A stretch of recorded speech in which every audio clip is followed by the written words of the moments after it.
सिद्धि की शादी के बाद वो ससुराल चली जाती है। पीछे रह जाती है भाभी रानी।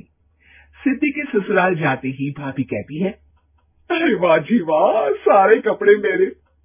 हाय रे पहन, अरे वाह वाह, मजा आ जाएगा। अरे ये सिद्धि की अलमारी के सामने खड़े होकर क्या बड़बड़ा रही है? जाकर देख मेहमानों को विदाई की मिठाई मिली कि नहीं।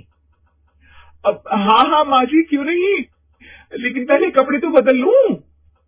अब रानी आ जाती है सिद्धि के उन कपड़ों में जो वो ससुराल जाने से पहले घर छोड़ जाती है। अरे रानी, कुछ दिन रुक जाती। अरे ये तो सिद्धि बिटिया को मैंने ही दिया था, बड़ा ही फबता था उस पर, तुझ पर तो कुछ खास नहीं लग रहा। अब वो ना मेरे सारे कपड़े गीले थे तो सोचा पहन लूं। वैसे भी सिद्धि को कौन सा दिन पुराने आउटडेटेड कपड़ों को पहनना है।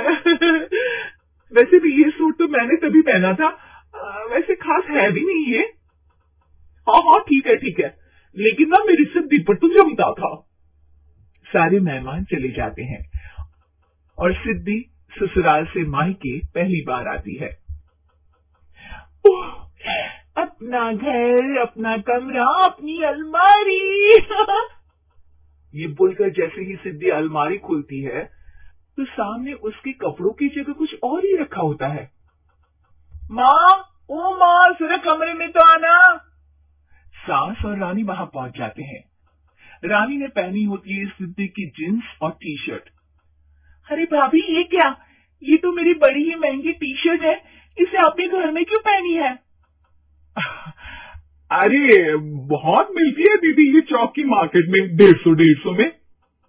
ओ भाभी प्लीज, ये एरोपोस्टल है, 2000 की एक टी शर्ट।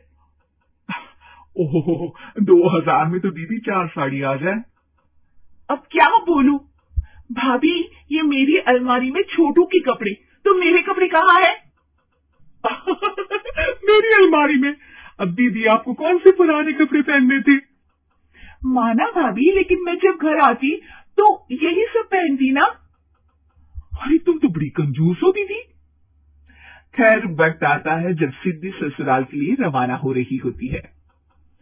अरे रानी, अंदर से सिद्धि का गिफ्ट ले आ, लड़की पहली बार ससुराल से मायके आई है।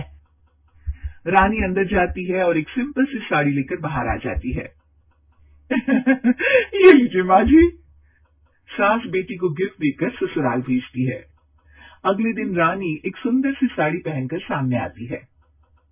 अरे रानी, ये तो वो साड़ी है जो मैंने सिद्धि को देने के लिए दी थी जब वो ससुराल ले जाती, लेकिन ये तूने कैसे पहन ली? अरे माँ जी, ये साड़ी तो मुझे बहुत पहले से ही पसंद थी, लेकिन चिंता ना करिए, मैंने सिद्धि के लिए भी अच्छी सी साड़ी दी है। हाँ। तभी सिद्धि का फोन आता है।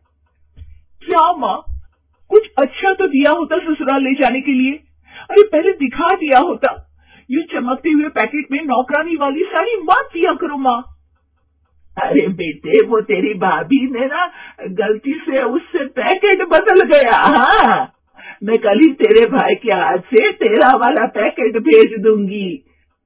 अरे रहने दो माँ, आई एम श्योर भाभी ने अभी वही साड़ी पहनी होगी जो तुमने मेरे लिए रखी थी, तुम तो समझ नहीं पाई उनको।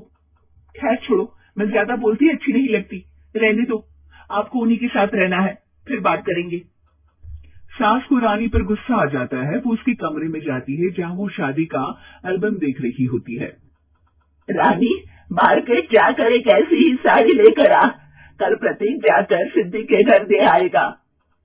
अरे क्यों माँ जी, कितनी साड़ी देनी है दीदी को? यहाँ कोई सेल लगी है क्या? अरे चुप कर, मेरे बेटी के हिस्से की साड़ी खुद पहन ली, अब ज्यादा ज्ञान बांट रही है। एक दिन सिद्धि का फोन आता है। माँ, मेरी सास ने आप सबको खाने पर बुलाया है। सारे लोग सिद्धि के ससुराल पहुँचते हैं। खाना खाकर वो लोग निकल रहे होते हैं कि सिद्धि की सास सभी को गिफ्ट देती है। अरे बहन जी, बेटी के घर का खाना खा लिया, यही बहुत है जो आप ऊपर से गिफ्ट भी दे रही है। अरे बहन जी, आप भी कहाँ इन बातों पर विश्वास कर रही है। सास सभी को गिफ्ट देती है, लेकिन रानी को जो साड़ी देती है वो अजीब सी हरे रंग की लाल रंग की बड़ी छाप वाली होती है। अरे चीची, ये कौन पहनेगा? सासू माँ को तो जरी वाली इतनी सुंदर, और मेरे लिए ये नौकरानी वाली। अरे भाभी, दरअसल मैं जब भी घर आती थी आप वापसी में ऐसी ही साड़ी देती थी ना, तो माँ ने सोचा कि आपको आपकी पसंद की ही साड़ी क्यों ना दी जाए। बेचारी रानी, बोलती भी तो क्या। सिद्धि और सास रानी का चेहरा देखकर हंसने लगती है। रानी समझ जाती है कि अपनी ही बिछाए जाल में वो फंस चुकी है।